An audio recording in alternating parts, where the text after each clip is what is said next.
My name is Matthew Walker. I am a professor of neuroscience and psychology at the University of California, Berkeley, and I am the author of the book, Why We Sleep. We certainly know that a lack of sleep will actually prevent your brain from being able to initially make new memories.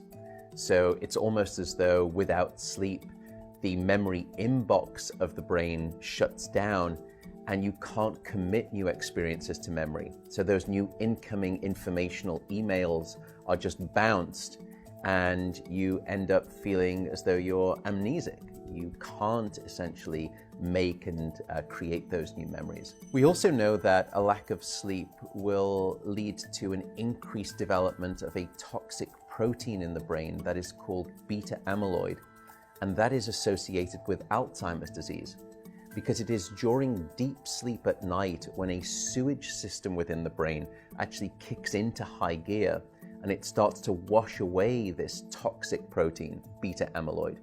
So if you're not getting enough sleep each and every night, more of that Alzheimer's related protein will build up.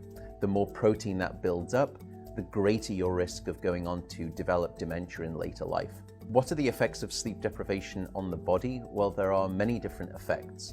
Firstly, we know that sleep deprivation affects the reproductive system. We know that men who are sleeping just 5 to 6 hours a night have a level of testosterone which is that of someone 10 years their senior. So a lack of sleep will age you by almost a decade in terms of that aspect of virility and wellness. We also know that a lack of sleep impacts your immune system. So after just one night of 4 to 5 hours of sleep, there is a 70% reduction in critical anti-cancer fighting immune cells called natural killer cells.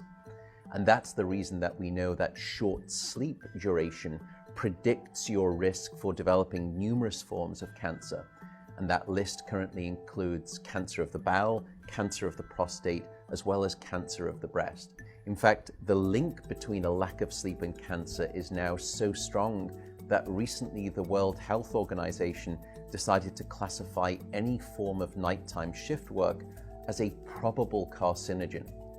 So in other words, jobs that may induce cancer because of a disruption of your sleep-wake rhythms. We also know that a lack of sleep impacts your cardiovascular system, because it is during deep sleep at night that you receive this most wonderful form of effectively blood pressure medication. Your heart rate drops, your blood pressure goes down. If you're not getting sufficient sleep, you're not getting that reboot of the cardiovascular system. So your blood pressure rises. You have, if you're getting 6 hours of sleep or less, a 200% increased risk of having a fatal heart attack or a stroke in your lifetime. There is a global experiment that is performed on 1.6 billion people twice a year, and it's called daylight savings time. And we know that in the spring, when we lose 1 hour of sleep, we see a subsequent 24% increase in heart attacks the following day. Another question perhaps is, what is the recycle rate of a human being? How long can we actually last without sleep before we start to see declines in your brain function or even impairments within your body?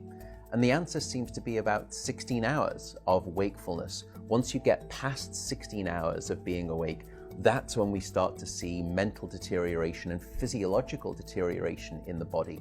We know that after you've been awake for 19 or 20 hours, your mental capacity is so impaired that you would be as deficient as someone who is legally drunk behind the wheel of a car.